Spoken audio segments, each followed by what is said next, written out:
오늘 하나님의 말씀은 히브리서 11장 13절에서 16절까지 우리 한 절씩 교독을 하겠습니다. 저도 이거 잘 안 보여갖고 이거 봐야겠네. 제가 13절 교독하면 여러분 14절 그렇게 교독하겠습니다. 이 사람들은 다 믿음을 따라 죽었으며 약속을 받지 못하였을 때 그것들을 멀리서 보고 환영하며 또 땅에서는 외국인과 나그네로라 증거하였으니 이같이 말하는 자들은 본향을 삼는 것을 나타내니라. 저희가 나온 바 본향을 생각하였다면 돌아갈 기회가 있었으려니와 저희가 나온 본향을 삼으니 곧 너희의 것이라. 그러므로 하나님이 저희 하나님이라 걸음을 받으심을 부끄러워 아니하시고 저희를 위하여 한 성을 예비하셨느니라. 아멘. 오늘 말씀 전해주실 이병인 목사님 소개 안 해도 여러분 다 아시리라 믿습니다. 한국에서 목회생활 잘 하시고 또 그것이 모자라 중국 가서 또 열심히 하시고 또 다시 미국으로 와서 목회생활 다 마치시고 이제는 은퇴하셔갖고 리빙투게더 암환후에 워싱턴주 기독문인협회 회장으로 열심히 숨은 봉사하시는 목사님이십니다. 이제 나오셔서 하나님의 말씀 본문을 가지고 소풍강삼이라는 말씀을 전하실 때 귀한 은혜의 시간이 되길 바랍니다.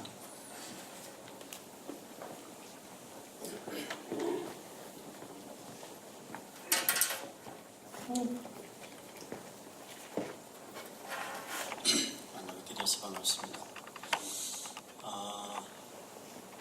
제가 좀 안 하던 짓을 한번 해야 될 것 같은데요.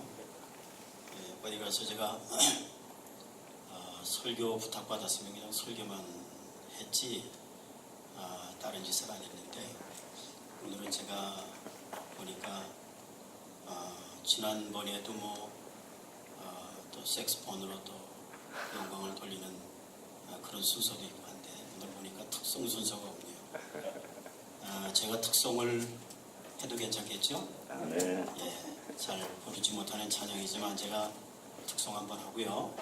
오늘 말씀을 같이 나눴으면 좋겠습니다. 542장 부르는데 1절하고 2절은 우리가 같이 부르면 좋겠습니다. 이렇게 하고 간주하고 그 다음에 3절은 제가 다시 한번 또 독창을 할게요.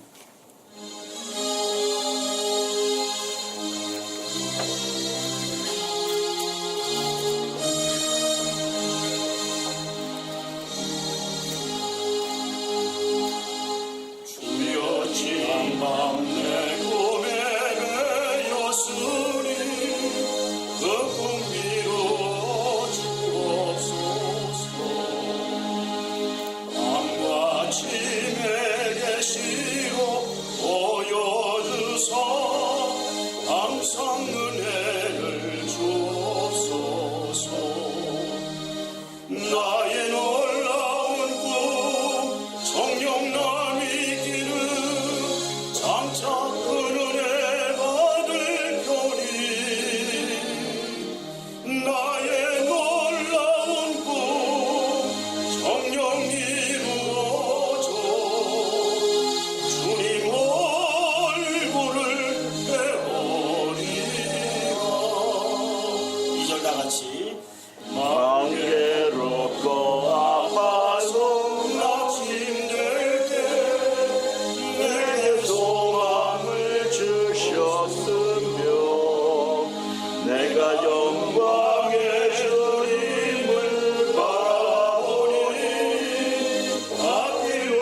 나가 조금이 꿈 같으나 오직 내 꿈은 참되리라. 나의 놀라운 꿈 정령남이 길은 장차 그 눈에 받을 거니. 나의 놀라운 꿈 정령 이루어져 주님 얼굴을 배우리라.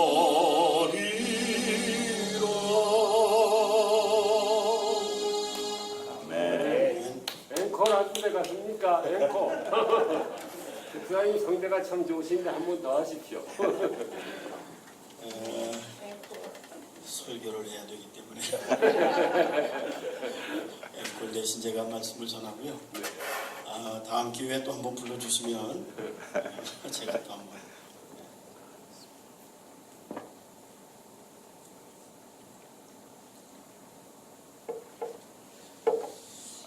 오늘 우리가 함께 읽은 히브리서 11장에 있는 말씀, 여러분들 잘 아시는 대로 믿음장이라고 그렇게 말하고 있죠. 오늘 본문 말씀 가운데 보면 4절에 보면 11장 4절에 보면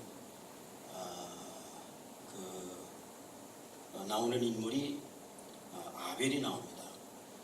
아벨부터 시작을 해가지고 오늘 본문이 시작하는 그 말씀 전에 11절 말씀까지 보면 사라가 등장을 하는데 모두 7명의 그 신앙의 위인들의 그런 그 족적이 기록이 되어 있는 것을 볼 수가 있습니다. 오늘 여기 읽은 본문 말씀 가운데 보면 뭐라고 말씀을 하고 있는가 하면 저들이 믿음을 따라 죽었다. 그렇게 말씀해요. 믿음을 따라 죽었다. 죽는 것은 다 동일한데 무엇을 따라 살았고 무엇을 위해서 살았고 어떻게 죽었느냐라고 하는 것은 그것은 다 천차만별일 것이라고 생각을 합니다. 오늘 여기 우리에게 소개되고 있는 이 믿음의 조상들은 믿음을 따라 죽었다. 그렇게 말씀을 하고 있어요. 바라기는 우리 모두가 다 믿음을 따라 죽는 그런 귀한 은혜를 받게 되시기를 주의 이름으로 축원합니다. 믿음을 따라 죽었다. 근데 그 믿음을 따라 죽은 신앙의 위인들이 뭐라고 얘기를 하고 있는가 하면 이 땅에서는 이렇게 말씀하고 있죠. 말하자면 살아있을 때 이 땅에서에 있는 모든 일은 우리가 살아있을 때의 일이죠. 살아있을 때 저들은 뭐라고 우리의 삶을 정의를 했는가 하면 외국인과 나그네로라 증거했다. 그렇게 말씀하고 있어요. 외국인과 나그네로라 증거를 했다. 어디 여러분들 외국인과 나그네라고 하는 말에 실감이 납니까? 실감이 안 나나요? 납니다. 실감 나죠. 외국에 사는 뭐 우리가 미국 신권을 갖고 또 영주권을 갖고 미국에 산다고는 하지만은 그러나 우리는 영원한 여기서 외국인이죠. 나는 아무리 미국 사람이라고 우겨도 미국 사람들이 우리랑 조금 다르게 생긴 사람들이 우리를 볼 때는 우리는 코리안입니다. 우리는 한국 사람입니다. 저들이 볼 때 우리는 외국 사람인 거죠. 또 오늘 우리가 살아가는 삶이 어떻습니까? 나그네 같은 삶이라는 거죠. 그래서 왔다 갔다 하면서 우리는 살아가고 있습니다. 저도 1988년도에 홍콩 선교사로 총회에서 파송을 받고 한국을 떠났는데 제가 38살 때 떠났거든요. 그래서 홍콩에서 10년 살고 한국 가서 또 한 3, 4년 살다가 2001년도에 제가 미국을 왔는데 그러다 보니까 이럭저럭 나그네 생활로 왔다 갔다 한 게 벌써 5, 6년 돼가는 것 같아요. 네. 따지고 보니까 이게 나그네 삶이라는 거고 아마 여기서 여러분들이 뭐 20년, 30년, 40년 그렇게 이민 생활을 하셨던 분들도 여기가 내 땅이다. 여기가 내 집이다. 여기가 내 고향이다. 라고 그렇게 생각하는 사람은 아마 거의 없지 싶습니다. 내 고향은 어디고 내가 돌아갈 곳은 그래서 어디다라고 하는 것을 우리가 잠재적으로 마음 가운데 그런 생각을 하면서 사실 이 땅에서 살아온 그 삶의 기간이 벌써 20년이 넘었고 30년이 넘었고 벌써 40년이 넘고 있다는 거죠. 외국인과 나그네라고 하는 말에 우리는 누구보다도 실감하고 살아가는 사람들입니다. 그런데 오늘 믿음의 조상들은 우리의 삶을 가리켜가지고 뭐라고 말씀하고 있는가 하면 외국인과 나그네 같은 삶이다. 그렇게 말씀을 하고 있어요. 나그네라고 하는 것은 조금 전에도 말씀을 드렸습니다마는 집을 떠난 사람이죠. 집 나온 사람입니다. 우리가 다 말하자면 조국을 떠났고 고향을 떠났고 그리고 내 어렸을 때 살던 모든 집들을 떠나서 이제 우리가 이 땅에서 살아가고 있는 외국인과 나그네 같은 삶이라는 거죠. 그런데 그 나그네가 다 똑같은 그런 그 이유에서 나그네가 된 것은 아니죠. 여러분들이 조국 땅을 등지고 고향을 등지고 이 미국에 지금 이렇게 나그네로 살아가고 있는데 미국 땅에 여기까지 오신 여러분들의 조국을 떠난 동기가 다 똑같지는 않을 거예요. 아마 비슷한 분들은 더러 있을는지 모르겠어요. 우리 중에도 뭐 자식을 위해서라든지 무슨 사업을 위라든지 무슨 자기 어떤 삶의 계획 가운데 떠났지만 그러나 엄밀히 따지고 보면 같은 사람은 하나도 없습니다. 다 조국을 떠나는데 고향을 떠나는데 나그네가 된 데에는 다 이유가 다를 수 있다는 것입니다. 저는 그 많은 이유 가운데 오늘은 3가지 정도로만 정리해서 좀 같이 은혜를 나눠볼까 합니다. 왜 나그네가 됐을까? 왜 집을 떠났을까? 첫째는 뭐냐면은 가출한 사람들이 있다는 거예요. 말하자면 집을 떠났다는 거죠. 어떤 이유로 가출을 했을까? 근데 가출이라고 하는 말 자체가 그렇게 썩 좋은 말은 아닌 것 같아요. 무슨 어떤 원대한 포부라든지 선한 어떤 목적이라든지 이런 것들을 이런 이유 때문에 집을 나온 사람들을 우리는 가출했다 그렇게 얘기 안 합니다. 뭘 좌우지간 훔쳐가지고 도망을 쳤다든지 좌우지간 무슨 뭐 좀 어떻게 죄를 져가지고 더 이상 집에 있을 수가 없었다든지 이래가지고서는 본의 아니게 어쨌든 간에 하여간 등 떠밀려가지고 집을 나온 사람들, 집을 떠난 사람들, 말하자면 도망자 같은 그런 사람들을 우리는 얘기할 때 가출했다 그렇게 얘기를 하죠. 젊은 애들이 좀 뭔가 자기의 욕심을 가지고 뭔가 어떤 야망을 가지고 욕망을 가지고 부모 몰래 집을 떠났어요. 그걸 우리는 그냥 집 떠났다고 얘기하지 않습니다. 가출했다 그렇게 얘기를 하죠. 여기 혹시 가출해가지고 여기까지 오신 분이 있습니까? 이 가출자들이 있어요. 말하자면 도망자들이 있다는 거예요. 따지고 보면 도망치는 사람들이 있습니다. 성경에도 보면 그런 사람들 몇 사람 우리 만날 수 있죠. 뭐 야곱 같은 인물도 사실 어떻게 보면 그 가출이죠.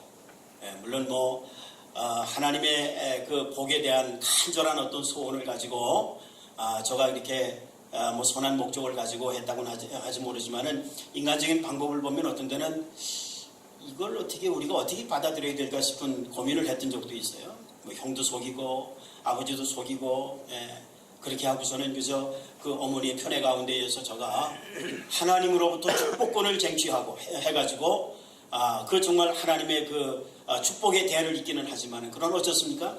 형의 미움을 받아가지고 저가 이제 집을 나오게 되죠. 어쨌든 간에 나오고 싶지 않은 것을 나왔다고도 말할 수 있지 않겠어요? 가출했다는 거죠. 그래서 집에서 말하자면 도망을 친 것입니다. 제가 사도행전 창세기 28장 말씀 가운데 보면 하란으로 가는 길에 하란으로 도망가는 길에 제가 이제 베델에서 거기에서 하나님을 만나서 그래가지고 거기에다가 돌비를 세우고 그리고서는 하나님이 내가 너와 함께 하겠다라고 하는 하나님의 약속을 받으면서부터 제가 말하자면 그 마음 가운데 좀 이렇게 든든함을 갖게 되는 것을 또 느껴볼 수가 있습니다. 어쨌든 간에 가출했다는 거죠. 여러분들 신약 성경 가운데도 보면 가출한 사람 우리가 또 볼 수가 있잖아요. 누가복음 15장 말씀 가운데 보면 소위 우리가 탕자의 비유라 그래가지고 둘째 아들 저가 아버지에게 받을 유산을 미리 땡겨서 챙겨가지고 그렇게 해가지고 가출을 합니다. 이웃나라 가가지고 다 허랑방탕해서 다 쓰고 나중에는 먹을 것이 없어가지고 돼지 그 우리에 들어가서 돼지가 먹는 쥐염 열매를 뺏어 먹으면서까지 그렇게 험난한 시간을 보내게 되죠. 왜 그렇습니까? 저가 가출한 거거든요. 뭔가 어떤 자기의 어떤 그 허황된 꿈이 있었겠죠. 그래서 가출하는 그런 그 사람들의 가출한 사람들의 공통점은 뭐냐 하면 욕망에 사로잡혀 있었다는 거예요. 그 뭔가 욕망이 있어요. 뭔가 내 꿈을 이뤄보고자 하는 그런 어떤 욕망이 있었어요. 그 욕망에 의해 가지고 저희들이 집을 나오게 돼서 그래서 나그네 삶을 살아가게 되는 그런 모습들도 우리가 볼 수가 있는 거죠. 그래서 우리가 이 땅에 와서 살아가는 데 있어서 외국인과 나그네 같은 삶이라고 믿음의 조상들이 정의를 하고 있는데 나그네 같은 삶의 유형 중에 하나는 뭐냐 하면 욕망에 이끌려서 살아가는 사람들이 있다는 거예요. 욕망에 이끌려서 살아가고 있어요. 생각해보면 이런 사람들이 얼마나 많은지 모릅니다. 오늘 사람들이 왜 이렇게 악한 일들이 세상 가운데서 많이 벌어지고 있고 왜 이렇게 끔찍한 일들이 벌어지고 있고 왜 이렇게 나만 살자고 이렇게 그 엄청난 일들이 이런 무시무시한 사건들이 벌어지고 있는가 하면 대부분이 다 자기의 욕망을 충족하기 위해서 발버둥치다가 보니까 그런 일들이 세상 가운데에 벌어지고 있다는 거죠. 그렇습니다. 여러분 우리가 나그네 같은 삶을 살아가고 있는데 어떤 사람들은 욕망에 이끌려서 가출자로 도망자처럼 그렇게 살아가고 있는 사람들이 있어요. 성경은 뭐라고 말씀하고 있습니까? 욕심은 죄를 잉태하고 죄는 사망을 낳는다고 말씀하고 있어요. 욕망의 결론은 뭐냐 하면 죄요. 그리고 그 죄의 결론은 결국은 죽음이라는 거죠. 이런 인생을 사는 사람들도 우리 주변에는 얼마든지 있는 것을 볼 수가 있습니다. 오늘 믿음의 조상들이 말씀하기를 외국인과 나그네 같다고 우리의 삶을 정의를 해줬는데 집을 나오는 사람들 중에 욕망에 이끌려서 집을 나온 사람들이 있는가 하면 또 어떤 사람들은 집을 나오는데 이런 사람들이 있어요. 출장자 같은 사람들이 있어요. 말하자면 도망친 건 아니에요. 뭔가 목적이 있어요. 선한 목적이라고 말할 수 있는 그 목적이 있어요. 그게 뭐냐면은 일이에요. 말하자면 사업이에요. 그러니까 그건 뭐냐면은 왜 사업을 합니까? 그것은 목적은 하나죠. 돈 벌려고 하는 거죠. 그렇죠? 뭐 선한 사업을 해가지고 나는 세상을 위해서 퍼주겠다. 뭐 그럴 수도 있어요. 그러나 사실 우리가 솔직하게 얘기를 하면 돈 벌기 위해서 그렇습니다. 말하자면 출장자 같은 삶이 있는데 이 출장자 같은 삶을 이끌어가고 있는 그 마음에 있는 것은 뭐냐면 야망이에요. 야망에 이끌려서 여기까지 온 사람들이 얼마나 많은지 몰라요. 여러분 야망이라고 하는 것 욕망과는 좀 다르겠죠. 욕망보다는 훨씬 선하다고 생각을 하겠죠. 야망이 없는 사람이 어떻게 살아갈 수가 있겠느냐 그렇게 얘기할 수 있습니다. 그래서 저희가 청소년 때에도 늘 머리맡에다가 붙여놓고서 아침 저녁으로 봤던 게 뭐냐면은 보이스 앰비션스 그래서 소년이여 야망을 가져라 뭐 그런 그 글도 우리가 써붙였던 걸 기억을 하고 있어요. 젊은이에게 야망이 없다는 것 살아가면서 야망이 없다라고 하는 것은 어쩌면은 무미건조한 삶을 살아갈 수도 있겠다 그렇게 우리가 생각해 볼 수 있습니다. 그런데 이 야망의 목적은 뭐냐 하면 성공입니다. 내가 꿈을 갖고 오늘을 내가 부지런히 힘있게 내가 살아가고자 하는 데 있어서의 목적은 뭐냐면 자기 성취예요. 내 꿈이 이루어져야 되겠다라고 하는 데 있어서는 거기에 성공이 있고 출세가 있고 그리고 자기 영광이 있고 자기의 이름 석자를 남기고 싶은 것이 있어요. 한번 여러분들 생각해 보세요. 내 야망, 내가 지금까지 살아온 삶에 이 꿈이 있었어요. 내 꿈이 있었어요. 그 꿈이 얼마나 이루어졌는지는 모르지만 그러나 그 꿈을 다시 한번 분석을 해보면 거기에는 내 야망이 많은 부분을 차지하고 있었다는 거예요. 우리가 그 믿음을 갖고 살아가고 있으면서도요. 믿는 사람들에게도 야망이 있죠. 야망을 다 나쁘다고 얘기할 수는 없겠죠. 산 사람으로 그리고 혈기방장한 젊은이들 같으면 어떻게 야망이 없겠습니까? 목회를 하면서도 야망 없는 목회자가 얼마나 있을까요? 예. 저도 여기 뭐 다 선배 목사님들 계시고 어르신들 계십니다만은 저도 6.25 전쟁통에 태어나가지고 저도 이제 메디케어 수혜자가 됐거든요. 예. 근데 생각해 보면은요, 저의 30대, 저의 40대, 제가 그때는 이 홍콩에 있었는데 그야말로 참 휘황찬란한 그 땅에서 어떻게 젊은 목회자로서 야망을 안 갖겠어요? 예. 정말 내가 여기까지 이렇게 하나님께서 인도해 주셨는데 뭔가 여기에서 내 젊은 꿈을 한번 펼쳐봐야 되겠다. 참 부끄러운 얘기지만은 저희 동기들 가운데에서 그 당시에 다 거의 다가 신학교 졸업하고 부목사 생활하고 있을 때 제가 이제 홍콩으로 나갔거든요. 홍콩이 어딘지도 잘 모르지만은 좌우지간 홍콩 하면 그 당시만 80년대 후반만 하더라도 홍콩 나간다고 그러면은 다 그냥 눈이 번쩍 띄었어요. 그때 이제 중국 선교를 지향했지만은 저희가 그때는 수교가 안 됐던 상태였기 때문에 중국 선교를 하지만 갈 수 있는 데는 무슨 대만이나 홍콩이나 싱가포르나 이런 이제 주변밖에 없었죠. 어쨌든 간에 그 홍콩에 나가가지고 전들 야망이 없었겠습니까? 목사에게도 보니까 야망이 있더라고요. 목회자에게도 야망이 있더라고요.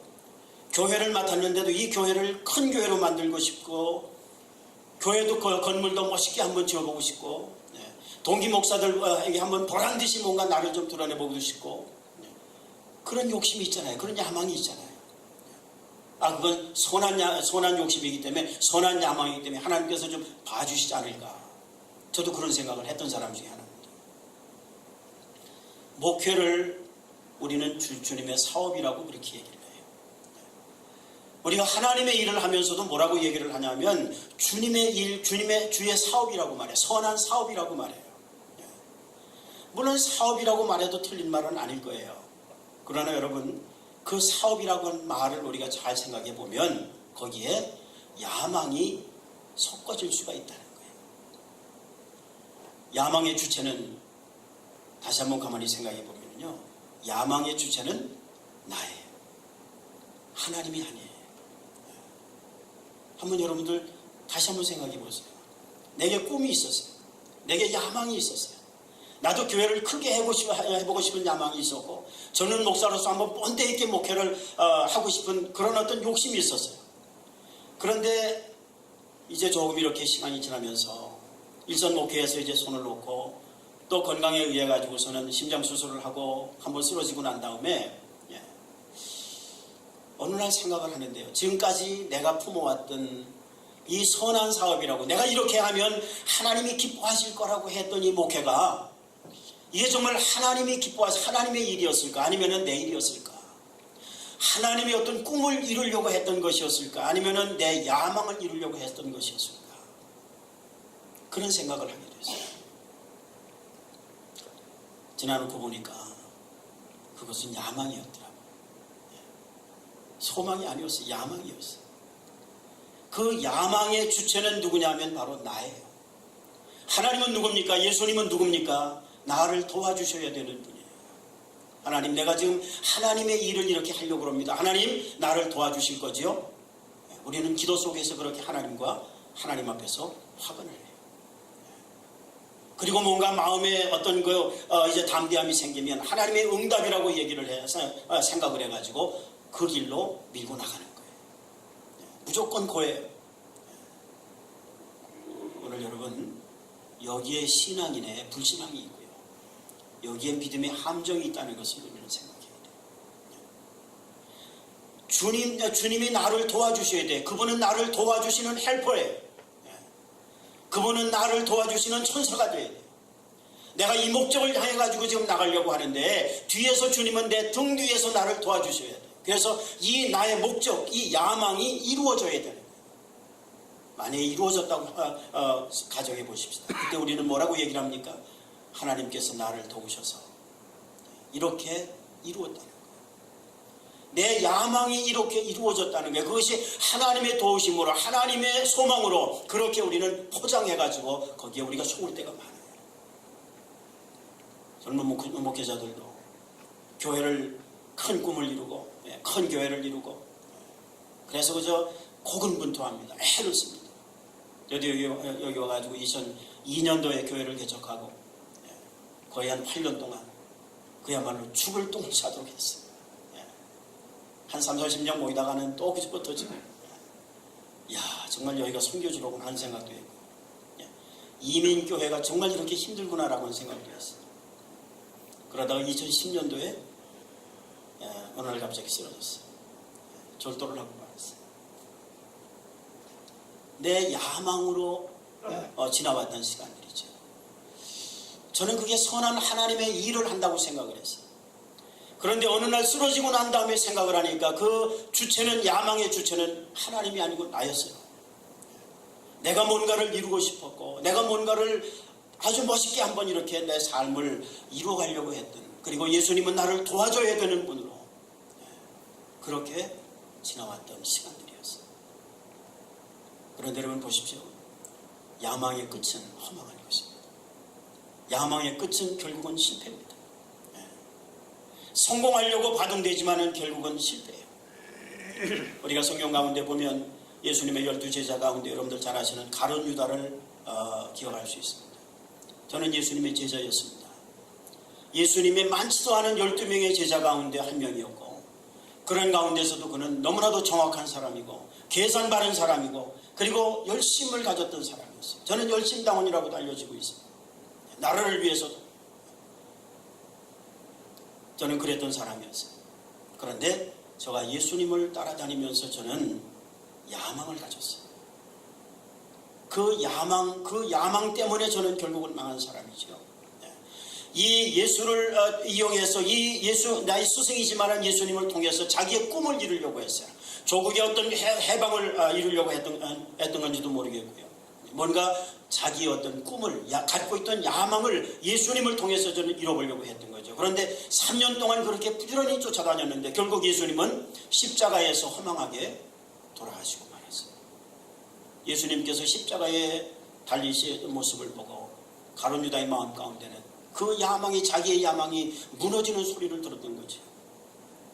그러면서 저는 그 예수를, 자기의 스승을 단돈 30냥에, 은 30냥에 팔을 넘기고 말았어요. 그 30냥도 자기가 먹었느냐? 결국 그렇지도 않아요.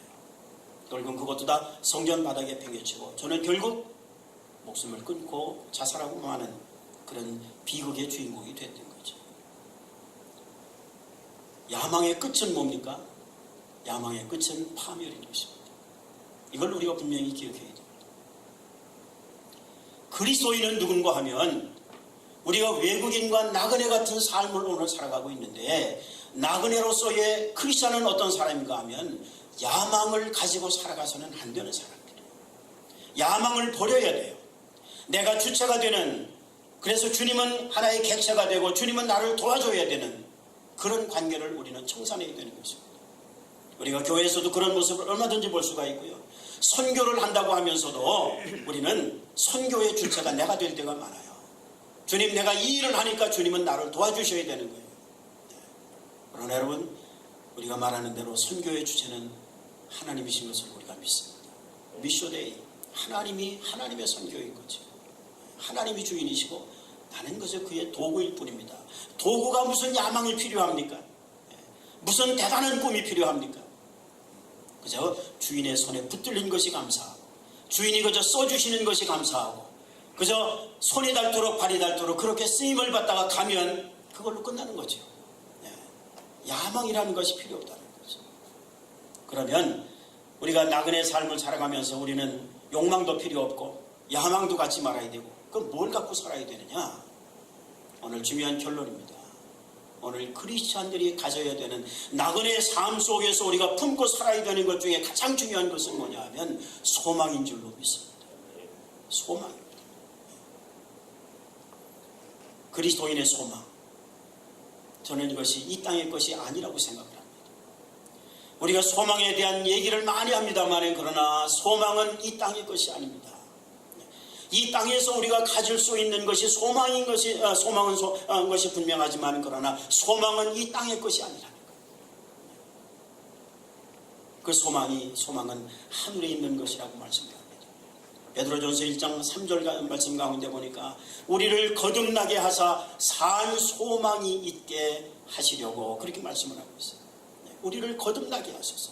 거듭난 건 뭡니까? 저와 여러분들이 거듭나지 않았습니까? 우리가 born again 했단 말이죠. 우리가 중생한 사람들이란 말이죠. 그래서 우리가 그리스도인이 된 거죠. 저와 여러분들이 말하자면 거듭난 사람들입니다. 거듭난 사람들에게 있어서 꼭 필요한 것이 뭐냐면 산 소망이라는 거예요. 거듭난 사람들에게 하나님께서 주시는 가장 큰 복이 있는데 그게 뭐냐면 소망이라는 거예요. 여러분 소망을 갖게 되시기를 주의 이름으로 축원합니다. 소망은 근데 이 땅의 것이 아니에요.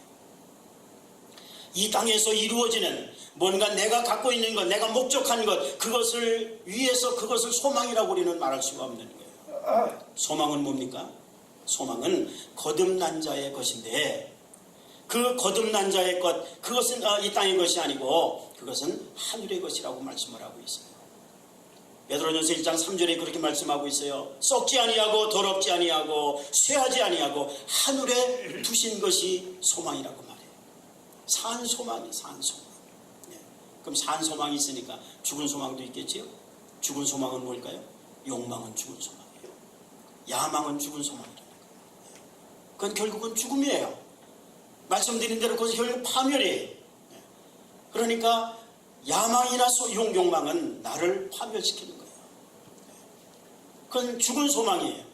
우리는 죽은 소망을 소망으로 우리는 착각하고 살아가고 있어요. 그건 크리스찬이 아닌 거예요. 오늘 그리스도인 거듭난 사람들에게 있어서는 산 소망이 참 소망이에요. 그 산 소망은 이 땅의 소망이 아니고 그 산 소망은 하늘의 소망이라는 거예요. 여러분 크리스찬은 누굽니까? 이 소망에 이끌려서 오늘을 살아가고 있는 사람들이에요. 이 땅에서 얻을 수 있는 것은 아니지만 그러나 주님께서 우리에게 분명히 약속하신 그 약속, 산 소망이 있게 하시겠다고 하신 그 산 소망을 우리는 붙들고 그리고 이 땅을 살아가고 있는 사람들이에요. 그 사람들이 곧 크리스찬이요. 그리고 저와 여러분들인 줄로 믿습니다. 산 소망을 갖고 사는 삶이 어떨까요? 한마디로 얘기하면 그건 즐거울 거예요. 걱정도 없고 근심도 없고 물론 있지만은 그러나 그것을 넉넉히 산 소망을 통해서 우리는 극복해 나갈 수 있는 것이죠. 죽고 싶은 생각이 왜 없겠습니까마는 그러나 그 죽고 싶은 생각이 있어도 어떤 때는 산 소망이 너무나도 분명하고 크기 때문에 그 소망을 붙들고 살아가는 사람들은 죽고 싶은 욕망도 죽고 싶은 생각도 우리는 버릴 수가 있다는 거죠. 고린도후서 7장 7절로 10절에 이렇게 말씀하고 있습니다. 크리스찬을 산 소망을 갖고 사는 사람들을 가리켜서 속이는 자 같지만은 그러나 참되고 무명한 자 같지만 그러나 유명한 자고 근심하는 자 같지만 그러나 항상 기뻐하고 가난한 자 같지만 그러나 부유한 자고 아무것도 없는 자 같지만 그러나 모든 것을 가진 자로다. 할렐루야. 모든 것을 가진 자. 이게 산 소망을 갖고 사는 사람들의 모습입니다. 이런 삶을 가리켜서 오늘 제목대로 나그네 같은 삶이요. 우리가 집도 떠났고 고향도 떠났고 이렇게 이 땅에서 살아가고 있는데 이런 소망을 가지고 살아가는 삶이 어떤 삶이냐 하면 소풍 나온 삶이라는 거예요. 소풍 나온 삶. 여러분 소풍하면 어떤 생각이 떠오릅니까? 사실 소풍하면 즐겁죠. 여기 소풍 갔다 왔나요? 작은 교회 때 부지런히 해야 될 것 중에 하나가 뭐냐 소풍이더라고요. 뭐 그냥 여기 참 뭐 분위기도 좋고 참 좋습니다만은 요즘같이 뭐 얼마나 좋아요 야외. 그러니까 소풍을 한번 갔다 오면 아주 좀 달라지죠. 소풍이 참 좋아요. 소풍하면 저는 10살 때 소풍 갔던 기억이 납니다. 국민학교 초등학교 3학년 때 제가 후암동에 살았는데 그때 아마 덕수궁으로 소풍을 갔던 것 같아요. 근데 왜 유독 그 3학년 때 소풍 갔던 게 그렇게 지금도 안 잊어버리는지 모르겠어요. 그 후에 소풍 얼마나 많이 갔겠어요, 그죠? 근데 3학년 때 소풍이 그렇게 기억이 나요, 지금도. 소풍하면 그때 생각이 나요.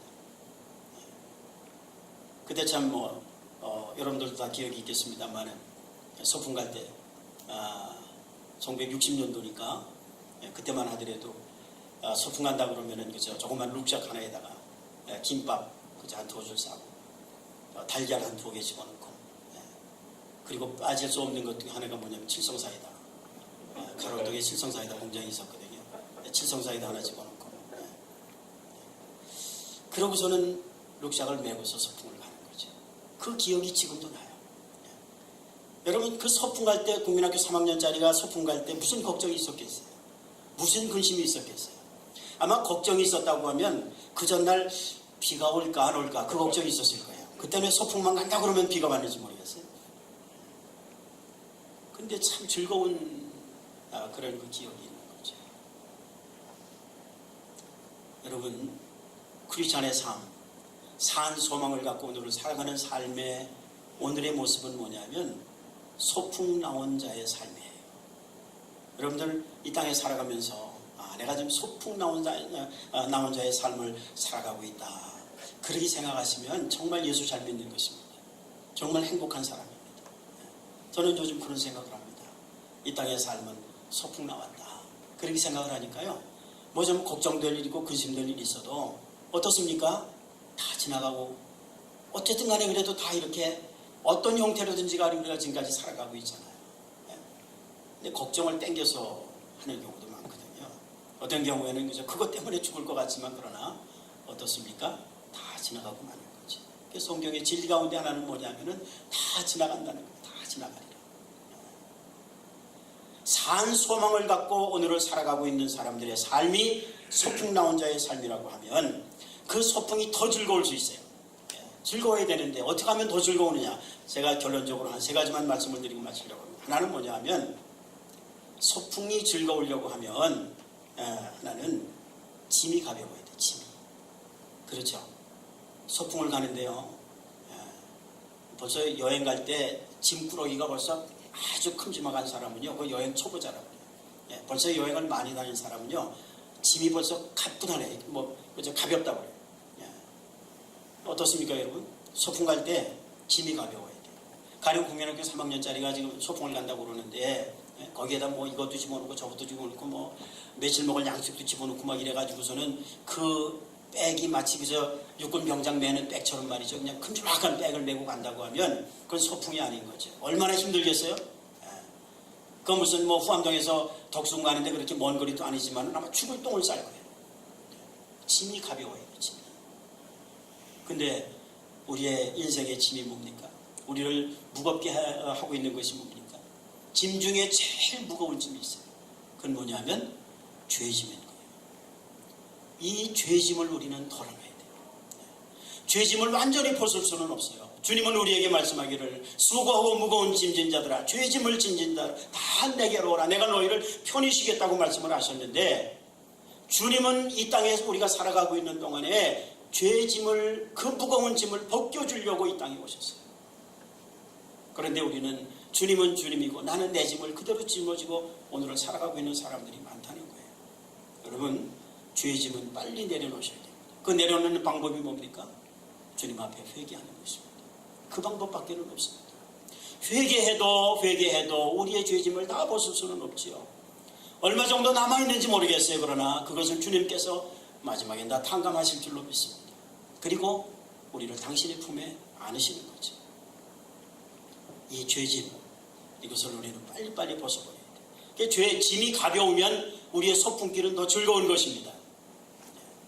근데 또 소풍이 즐거우려고 하면 또 뭐냐면 이 동반자들 어떻게 보면은 담임선생님 또 인솔자들 또 같이 가는 친구들 이 친구들이 또 친구들을 잘 만나야 돼. 그죠? 가령 앞에 우리 담임선생님이요 가는데 길을 잘 모르셔가지고 이걸 못 갔다가 저걸 못 갔다가 왔다 갔다 하면 쫓아가는 우리는 얼마나 힘들겠어요. 그러니까 이 인솔자를 잘 만나야 돼. 인솔자를. 오늘 내 삶이 소풍 같은 삶이 즐거우려고 하면 내 주위의 사람들을 우리가 잘 만나야 됩니다. 어떻게 잘 만날 수 있을까? 그건 여러분들의 자유의 백기입니다. 기도하시는 가운데 하나님이 지혜 주셔서 좋은 사람 만나게 하시고 또 좋은 인솔자 만나게 하시고 그런 가운데에서 여러분들의 삶이 소풍 같은 소풍 나온 삶이 더 즐거워질 수 있게 되시기를 주의 이름으로 축원합니다. 마지막 하나 있습니다. 즐거운 소풍이 되려고 하면, 소풍 같은 삶이 되려고 하면 돌아갈 집이 있어야 돼요. 그렇죠? 아이 저녁에 해가 뉘엿뉘엿지고 다 끝날 때가 됐어요. 소풍 끝날 때가 됐어요. 이제 집으로 가야 돼요. 근데 갈 집이 없어요. 갈 집이 없으면 그 소풍은 즐거운 소풍이 아닌 거예요. 먹고 마시고 찐탕 그저 뭐 즐거운 것 같았는데 정작 다 끝나고 나서 이제는 가야 되는데, 집에 돌아가야 되는데 갈 집이 없어. 그것처럼 황당한 건 없어요. 여러분, 소풍 나온 삶을 살아가시는데 돌아갈 집 준비하셨나요? 갈 집이 있나요? 나는 아직 젊기 때문에 차차 준비해야지. 그런데 죽으면 순서가 없다고 그래요. 여기 올 때는 순서가 다 있었는데 갈 때는 순서가 없다고 그래요. 저보다도 더 젊은 사람들이 얼마나 많이 가는지 몰라요. 그러니까 지금 준비하지 않으면, 이미 준비해 놓지 않으면 우리는 방황할 수밖에 없어요. 오늘 예수를 믿는다고 하면서, 내가 예수 그리스도를 믿는다고 하는 크리스찬으로서도 갈 집이 분명치 않은 사람들이 얼마나 많은지 몰라요. 당신 천국 갈 거 믿습니까? 라고 물으면 손이 뒤통수로 가는 사람들이 의외로 많아요. 여러분, 갈 집을 잘 준비할 수 있게 되시기를 바랍니다. 거기는 영원한 천국입니다. 주님이 우리를 맞아주실 영원한 영생하는 곳입니다. 그 천국, 그것이 내가 분명히 갈 집이다라고 하는 그 확실한 믿음이 있는 사람은 오늘 소풍 나온 삶이 얼마나 즐거운지 몰라요. 갈 집이 있잖아요. 이제 저는 여러분들의 삶이 그런 삶이 될 수 있기를 주의 이름으로 축원합니다. 제가 시 한 편 소개하고 마치려고 합니다. 귀천이라고 하는 시를 한번 갖고 계시고요. 천상병 시인이 쓴 귀천이라고 하는 시인데, 이 시의 원래 제목은 소풍입니다. 그 천상병 시인이 여러분들 아시는 대로 서울상대 출신인데 1967년도에 동백님 사건, 간첩단 사건에 연루가 돼가지고, 제가 중앙정보부 지금 국정원인가에 끌려가가지고 모진 고문을 받아서 제가 그야말로 폐인이 되죠. 그래서 1993년도 4월달에 이제 소천, 이제 귀천을 하셨는데, 하늘나라로 가셨는데, 그분이 시인이었어요. 근데 그분이 그 쓴 시 가운데 보면 지금도 우리에게 잘 알려진 시 가운데 귀천이라고 하는 시가 있죠. 하늘로 돌아간다는 거죠. 소풍이라는 시입니다. 이렇게 시작을 합니다. 나 하늘로 돌아가리라. 새벽비가 닿으면 쓰러지는 이슬 더불어 손에 손을 잡고 나 하늘로 돌아가리라. 노을빛 함께 단둘이서 기슭에서 놀다간 구름 손짓하면은 나 하늘로 돌아가리라. 아름다운 이 세상 소풍 끝나는 날 가서, 하늘나라 가서 하나님 앞에서 아름다웠더라고 말하리라. 아름다운 이 세상 소풍 끝나는 날 가서 아름다웠더라고 말하리라. 사랑하는 여러분, 우리는 잠시 이 세상에 소풍 나온 사람들입니다. 소풍 나온 삶을 살아가고 있는 사람들입니다. 오늘 이 시인이 고백한 것처럼 우리가 언젠가는 하나님 앞에 서게 될 것인데, 거기 가서 하나님, 참 아름다운 삶을 살다가 왔습니다. 그렇게 고백할 수 있는 우리 모두가 될 수 있기를 주의 이름으로 축원합니다. 하나님 감사합니다. 저희를 부르셔서 우리를 구원시키시고 거듭나게 하시고 이 땅의 삶을, 하늘의 산 소망을 우리에게 주셔서 그 소망을 붙들고 오늘도 소풍 나온 자처럼 살아갈 수 있도록 인도해 주심을 감사합니다. 아무쪼록 언젠가 하나님께서 우리를 부르실 때 가서 아름다웠다라고 말할 수 있는, 주님 때문에 정말 행복한 삶을 살았더라고 그렇게 말할 수 있는 우리 모두의 지금의 삶이 되게 하여 주시옵소서. 예수님의 이름으로 기도드립니다.